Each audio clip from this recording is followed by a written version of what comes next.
For the most part, we were good kids back in high school.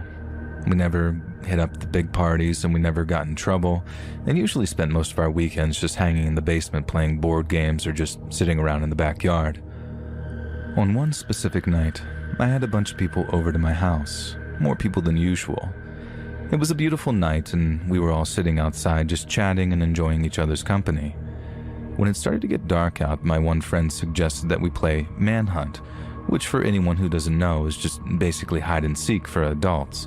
It's usually played in teams. I made sure that I partnered up with Sarah. At the time, I was crushing on her hard, and I thought this type of game was the perfect chance to spend some alone time with her. I lived in a small suburban town, and everyone on my street knew each other. We would play Manhunt a lot, so the neighbors knew if they saw us running through the yard that it wasn't a big deal. Now, I know that seems insane to some people, but coming from a town as small as mine, it really wasn't an issue. People were just a lot more trusting back then, I guess. Sarah also liked me at the time, so we successfully partnered up as everyone else partnered up.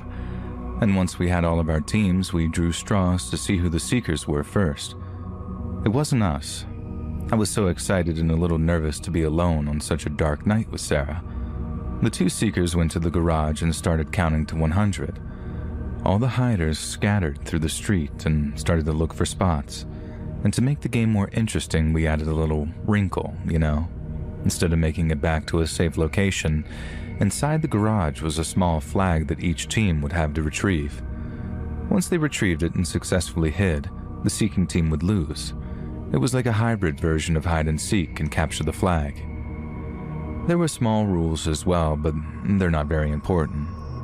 I noticed some of my friends starting to head into the backyards of some of the houses, and that's where most of the good spots were, so of course they would look there first. I suggested that we stay in front of the houses because they would look there last.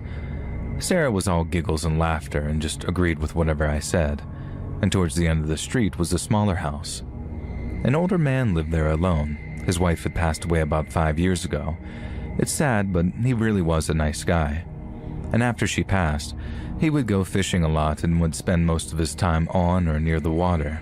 And for whatever reason though, on this night, his boat was parked on the trailer in the driveway of his house.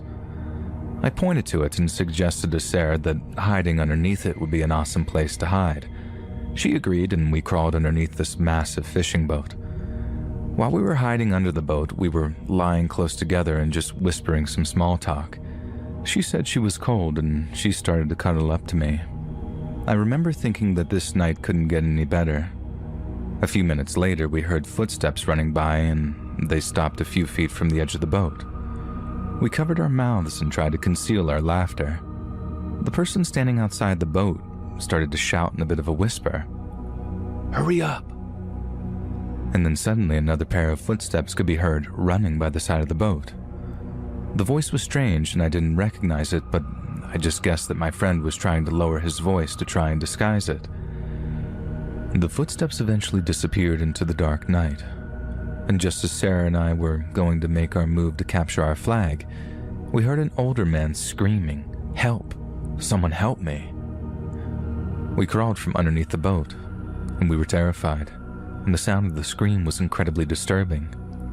You could almost feel the pain and sadness in the voice. It was the old man who owned the boat that we were hiding under. Thankfully, he recognized me. He was stuttering and clearly shaken up. After a minute or two, all of our friends emerged from their hiding spots and joined us in the driveway of that poor old man. In a weak voice, the man said, "I was inside reading a book and then two large men with masks broke in, stole stuff from my safe and ran out the front door. I tried to stop them, but they were too big." And my heart broke for this old man. We ran back to my parents' house and had my mom call the police. They did question Sarah and I since we had witnessed the two men run by, but we didn't see anything. And I'm not sure if they ever caught those two men. The police think that it was someone who knew the man because his large Doberman didn't even bark when they came in. We kind of just went on with our lives after this, and by the following weekend, we were already hanging out again. I will say, though, we never did play Manhunt again. Maybe it was subconscious, or maybe we just outgrew it. The only reason why I'm writing this story now is because this past weekend, my parents reminded me of when we used to play Manhunt, and this memory flooded back into my mind. I asked my parents if they knew anything about the story that I didn't, and the only detail that they found out from the old man after that night that we kids didn't know was that the two men were armed heavily. Thinking back on it now is even more scary. Sarah and I were only several feet away from two very dangerous men committing an armed robbery. It was an eye-opening event for me. Even in a quiet suburban neighborhood, the darkest of characters can still lurk in the shadows.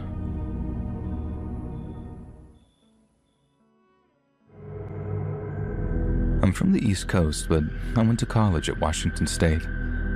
I was about as far away as you could be. By my junior year, I looked for any excuse to come home and visit my family. I got my wish when I found out that my aunt and uncle were having a massive family reunion at their farmhouse. I have a big family and we're all super close. My grandparents had 10 children, and I'm close to every one of my aunts, uncles, and cousins except for one uncle. All 10 of my grandparents' children got married except for my Uncle Ron, who had spent considerable time in and out of jail. Uncle Ron hasn't been seen for a long time by anybody in the family. My grandma tried to keep in touch with him, but due to his reckless lifestyle, she lost touch. Not by her choice, but because Ron is just some outright jerk. You see, it's a sore subject, so whenever the family gets together, we don't mention him. I flew home for the party and I was thrilled to see that everyone had made the reunion. My aunt and uncle who own the farmhouse are significantly older than all my other aunts and uncles. Other than their children, I'm the oldest of all the cousins. Since there were plenty of children there and I love playing games, I suggested that we all play a big game of hide and seek. All the cousins and children loved the idea, so we actually broke up into teams. My aunt and uncle's property was massive. There were tons of places to hide. My aunt said that anywhere on the property was fair game, just don't go anywhere near the main road. The road wasn't busy, it's just that since it's in the middle of nowhere, where they do have a vehicle drive by, they usually go about 80 miles per hour. When it was my turn to hide, I went into the barn. I was looking around for a cool place to hide, and when I got inside the barn, I remember there was a small loft that you needed a ladder to get to. It wasn't super high and the ladder was really thick and sturdy, so I wasn't worried about anyone getting hurt. As I was approaching the ladder, I noticed something weird. On the ground near the base of the ladder was a bunch of cigarette butts. I know my aunt and uncle didn't smoke, especially not now because my uncle had all sorts of lung issues. I just kind of chalked it up to this weird occurrence. Maybe they had workers there or something at some point and they happened to smoke. Maybe the cousins did, I don't know. I know that's inconsiderate, but I've worked on crews before when smokers would just kind of throw their butts when they were done there. This wasn't really a red flag to me, so I just climbed the ladder, and when I got to the loft, things got even stranger. There was trash among all of the boxes of storage, like literally trash. Empty cans, bags of chips, that type of trash. I thought it was weird because given my aunt and uncle's condition, I knew that they were in no shape to climb this ladder. I continued to investigate the loft. On the dusty floorboards, there were footprints. I stopped for a second and just listened, and I thought that I could hear the sound of breathing, but given my anxiety about the situation, I told myself that I was just hearing things. I started to make my way to the back of the loft, and then I froze. Sitting there, staring right back at me, was a dirty-looking man. My first thought was that a homeless man had found his way into the barn and was squatting in the loft. But before I could do anything, the man ran at me, passing by me, knocking me over. I heard him jump down to the ground and run out of the barn. However, before he hit me, I noticed it. It wasn't just some homeless dude. It was my uncle, Uncle Ron. I almost didn't recognize him, but I knew his eyes. But when he ran me over, I was clearly able to get a good look at his face, and instead of creating a scene, I calmly went down and told my aunt and uncle what had just happened. And they were outraged, but also very terrified. They were the ones who told Uncle Ron off all those years ago, and Ron had threatened them many times. The thought that he was squatting in the loft made my aunt turn as white as a ghost. It didn't take long for the entire party to hear what was going on, and the game of hide and seek had ended, but I continued throwing the ball around with the kids, trying to distract them. The police eventually showed up and we told them everything. We had no idea where to find Uncle Ron, but that didn't matter. They found him about an hour later, walking down the side of the road, and before the cop even approached him, he started to run. He didn't get very far. The officer apprehended him, and they actually found a large kitchen knife from my aunt and uncle's house on his person. I realized that this story may not be as scary for some of you, but put yourself in my shoes or even my aunt and uncle's shoes. Imagine going into a loft and being confronted by a strange man staring right back at you. Take that one step further and imagine you're my aunt and uncle. This man was living in their barn, and at some point, he was in the house because he had stolen the kitchen knife. Why else would he have needed that knife other than to use it on my aunt and uncle? He denies that, of course, but I saw that look in his eyes, and those eyes gave me the impression that he intended to do something downright evil.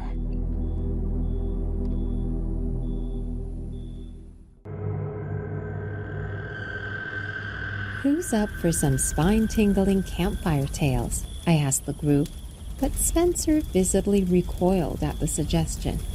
I think I'll turn in for the night, he replied, promptly rising from his seat and heading towards his tent. But Abigail wasn't having it. Oh, no, you don't. You're going to share a story first, she declared, playfully latching onto his arms and drawing him back to his spot. The rest of us chuckled at her antics. Spencer's unease was palpable as he revealed his reluctance. You guys don't understand, he said, his voice faltering. My grandmother used to tell me that whenever you tell ghost stories around a campfire, a creature known as the Story Eater appears and kills everyone. I don't want to be a part of this. In an instant, Frederick uttered a piercing shriek and frantically gestured towards Spencer's back, stumbling over his words as he spoke. Story Eater. Abigail, Spencer, and I were caught off guard, and our bodies instinctively jolted in unison with his sudden outburst. As we spun around to face the source of his terror, nothing was visible to the naked eye. However, our ears picked up on his and Kevin's boisterous laughter, and just as I was about to speak up, I caught a glimpse of the creature lurking behind them. I attempted to alert the others by pointing and raising my voice, but a lump formed in my throat, and my words got stuck. Thinking I was doing the same thing, they laughed before Kevin said, "We are not going to fall for..." Kevin swallowed his words as they felt something sharp on their necks and turned around only to see a terrifying man smirking as he looked at us. He held 2 sharp knives to their throat. His appearance was so horrifying that I couldn't even look at him again. It looked like someone had sewed his left eye with thick threads, and the other was unbelievably big and round, looking straight at us. Did I hear someone say campfire stories? His terrifying voice made us shudder from horror. I gulped as I could feel cold sweat beads forming on my forehead. Now, don't be scared. You won't die if you tell the tale. His voice pierced through my ears, making me shake profoundly, while others were in the same state as me, as we all sat there frozen with fear. Spencer looked at me, and I could feel him say, "I warned you, didn't I?" "Tell," he shouted at us, making us even more scared than we already were. I'll tell," Kevin stuttered a reply before he started sharing. He then started telling the famous story about the Bedouin nomadic girl who lived with her tribe, and a ghoul fell in love with her. So, to be with her ghoul, he impersonated a human and started following her around until the girl noticed that he was a ghoul and not a human. The girl's aunt was a famous, influential woman in the tribe, so she convinced others to keep her niece safe and they moved at night. But when they woke up the next morning, they realized the ghoul followed the girl even there, hiding in a pile of woods. The girl tried to run away from him, throwing her belongings at him to keep him at bay. He retreated for a while, but eventually returned and ate her heart. Interesting, but not good enough. After saying that, he swung the knife at Kevin's neck and cut it away from his body, making all of us scream in horror. He then laughed maniacally and asked Frederick to tell another tale. He was so shocked and shaking that he couldn't utter a word and continued stuttering, irritating the monster. He stabbed Frederick in the neck as he looked at Abigail and me.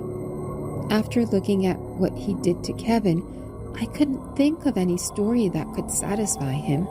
My heart was racing so much I feared it would jump out of my throat, and I was sweating like crazy.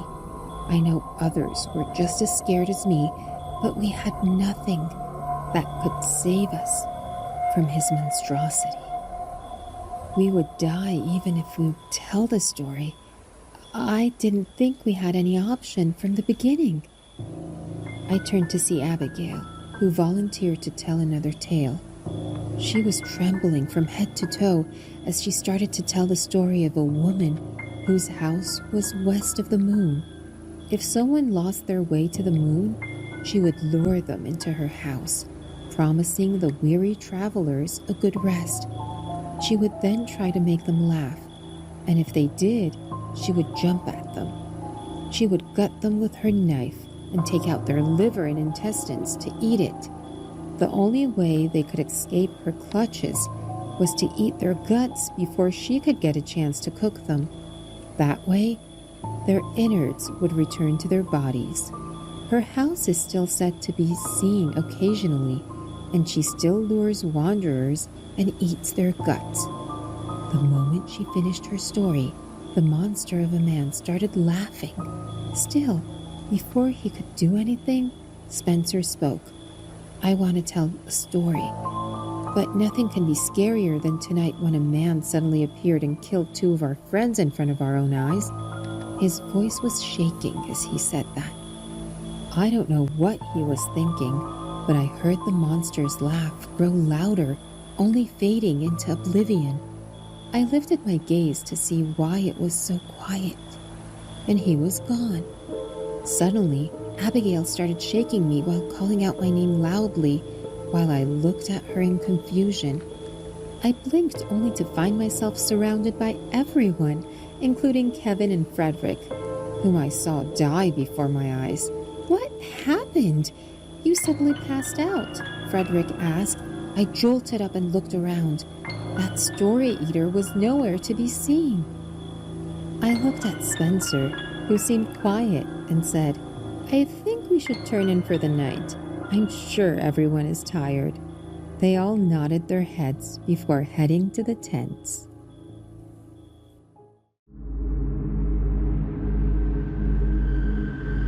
There was nothing like the classic sleepover birthday party when we were kids. Everyone getting together, playing games, staying up late, you name it. The party landed on a beautiful day. There were 10 of us kids in total, and when we arrived, we all started playing basketball.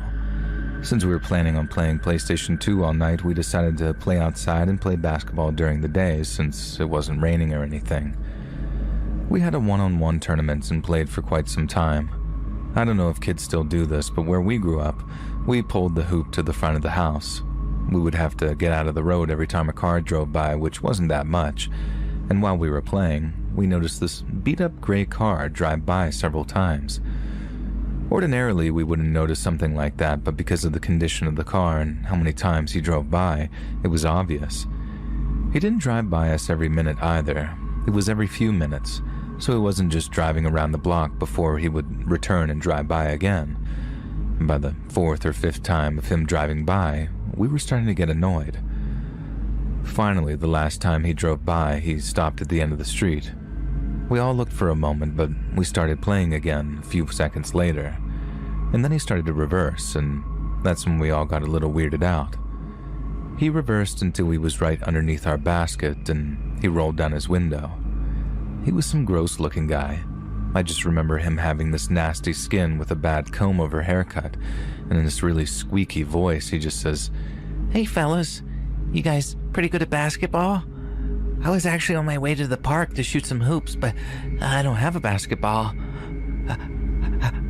How about I borrow yours? You know, some of you guys can even come with me if you'd like. What do you say?"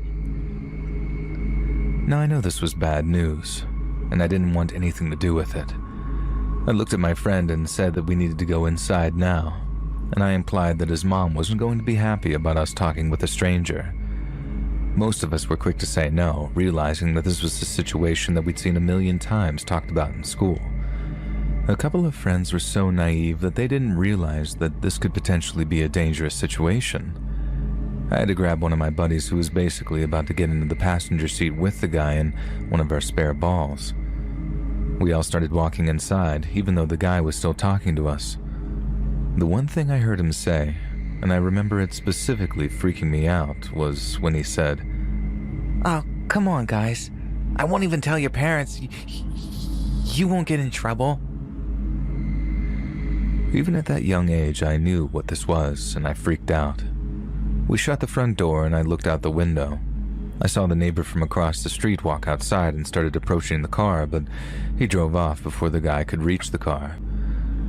My friends were mostly unfazed by this weird interaction, but I had the worst pit in my stomach about the entire thing. Close to dusk, my friends wanted to play hide and seek outside. I voted against the idea just because I didn't know if that sketchy guy was still lurking around, but I was outvoted. We played for a bit, and I eventually forgot about that dude. And when I was hiding, I was trying to find a spot where nobody could find me. I thought that I achieved that, but I was about to find out how wrong I was.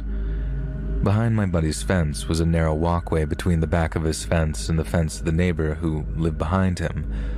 All these houses had fences, so the walkway went almost the entire stretch of the street. I was hiding in this narrow walkway thinking that none of my friends would think to look behind the fences. And while I was leaning against one of the wooden beams, I heard footsteps on the thick grass.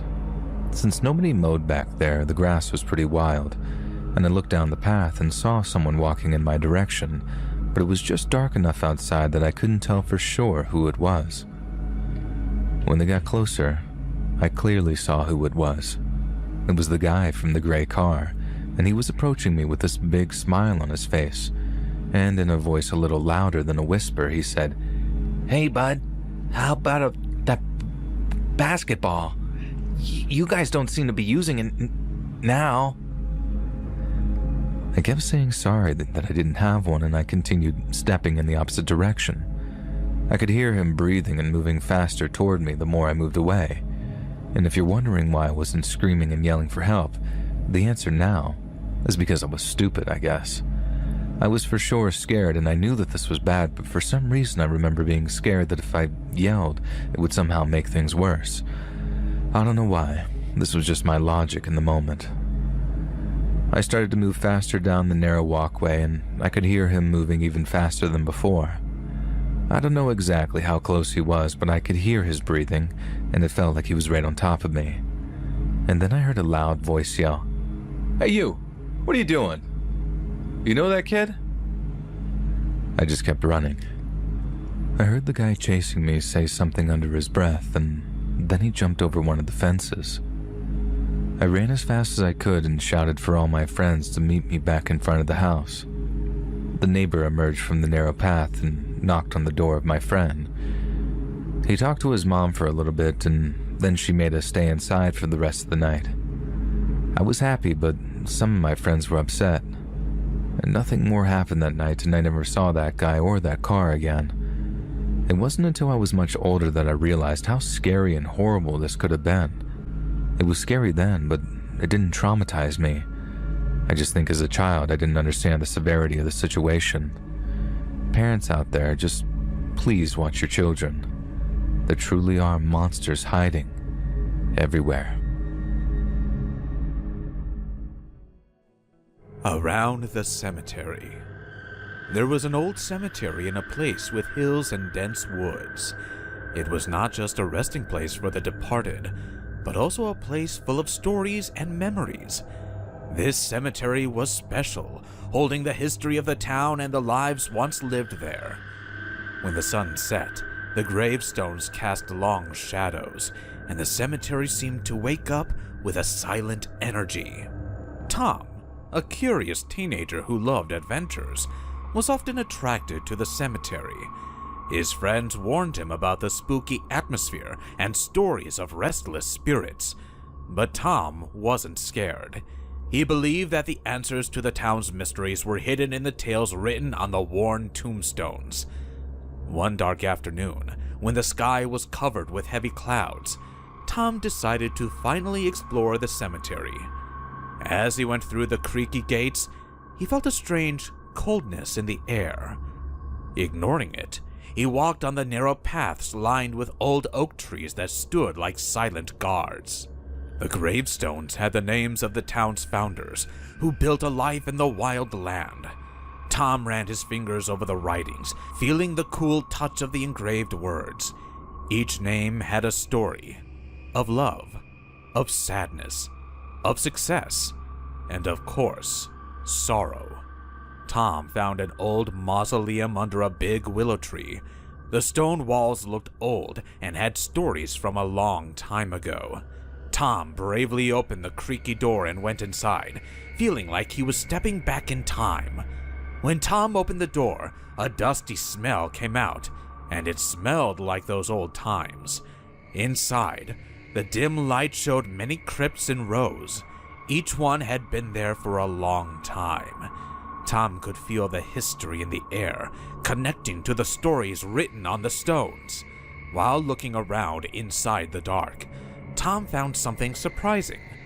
A dusty old book tucked away in a quiet corner. The cover looked old and hinted that there might be something special inside. As he carefully opened the pages, now yellow with age, he got lost in stories written by hand, telling the interesting history of Willow Creek. One story caught Tom's attention: the tale of Emily Turner, a young woman who had a sad end in the late 1800s. The writings told of a love that was not returned, a heart that was broken, and an early departure from the world. Tom was intrigued, feeling a connection to Emily's story, as if her spirit lingered in the air around him. With a newfound purpose, Tom set out to uncover the truth behind Emily Turner's early death. He talked to older town residents, searched through old records, and retraced the steps of the past. As he gathered the puzzle pieces, he found a story of love hindered by society's rules and a young woman's strength in tough times. Tom started going to the cemetery to visit Emily Turner's grave. He would sit beside it, telling stories and asking for advice.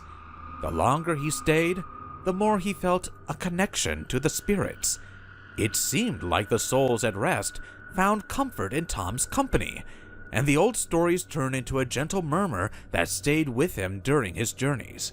One night, with the moon shining bright, Tom sat beside Emily's grave in the cemetery. A gentle glow surrounded the area, and the air seemed to shimmer with a magical light. To Tom's surprise, a see-through figure appeared. It was Emily Turner herself.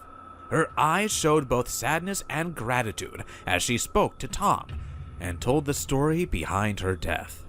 Tom listened closely as Emily shared her memories, dreams, and the pain that kept her tied to the earthly world. In that surreal moment, a connection formed between the living and the departed, going beyond the limits of time and space. One day, as Tom sat by Emily's grave, he felt a subtle presence, and then he heard a faint voice. It was Emily's spirit. She shared with Tom the tragic story of her murder by her boyfriend. Tom, determined to seek justice, asked Emily if she knew where he could find a witness. Emily's spirit guided Tom to an old neighbor, Mrs. Johnson, who had seen the incident unfold. With newfound determination, Tom visited Mrs. Johnson and learned about the events leading to Emily's untimely death. Armed with this information, Tom decided to take the evidence to the authorities to bring Emily's boyfriend to justice and finally bring peace to her restless spirit. The last time when he met the spirit of Emily as dawn approached, Emily's figure started to fade, but not before leaving a message of hope and closure. She encouraged Tom to share her story with the world, showing that love, even when hindered by circumstances, could last beyond life. With a new sense of purpose, Tom worked to honor Emily's legacy. He wrote articles, organized community events, and shared the story of Willows Creek Cemetery with anyone willing to listen. The town, once wrapped in the shadows of forgotten stories, began to embrace its history and the spirits lingering on the cemetery's sacred grounds. As time went on, Willow Creek Cemetery changed from a place of whispers and darkness to a symbol of remembrance. People visited not because they were scared, but because they wanted to connect with the spirits that had shaped the town. The spirits, no longer burdened by untold stories, found peace as the living embraced the legacy they left behind. The small town of Willow Creek continued to thrive, and its cemetery became a living reminder of the power of stories, the strength of love, and the lasting bond between the living and departed. As the years passed, the cemetery's story became a cherished part of the town's identity. Families would come to visit their ancestors' resting places, sharing stories and laughter under the shade of old oak trees. The cemetery, once a mysterious and solitary place, now echoed with the warmth of community and the enduring spirit of those who